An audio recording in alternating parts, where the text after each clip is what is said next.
কথা শুনে তারা ইসলামের দিকে ধাবিত হয়েছিল, কিন্তু আমি আপনি কেন পারবো? আজকে মানুষকে এমন ভাবে আপনি বোঝান, উদউনি আস্তাজিব লাকুম, মানুষকে তুমি সুন্দর সুন্দর নসিহত দিয়ে ডাকো, অবশ্যই তারা আসবে, ইসলামের কথা শুনবে, তাদের অন্তরটা গলে যাবে।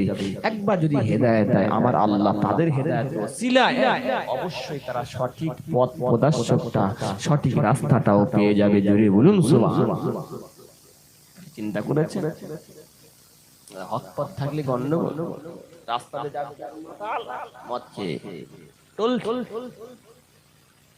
মদ খেয়ে চলছে, এক মাতাল সাইকেল চালাচ্ছে আর এক মাতাল পিছনে বসে আছে, এ চালিয়ে যাচ্ছে হুড়হুড় করে চালাচ্ছে, আর এক মাতাল পিছন দিকে বসে বসে, সেও বলছে ঠিক করে চালা।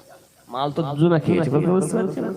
মাল দুজনে খেয়েছে, ব্রেক দুজনে ঠিক না, তার ছিঁড়ে গেছে সব, শুধু দৌড়াচ্ছে। এবারে সাইকেল যখন এসে দিয়েছে, রানিং চলছে সাইকেল, এ বলছে ঠিক আছে তো, বলে হ্যাঁ, অথচ সে পিছনের মালটা পড়ে গেছে, পড়ে গিয়ে একেবারে লুটুপুটু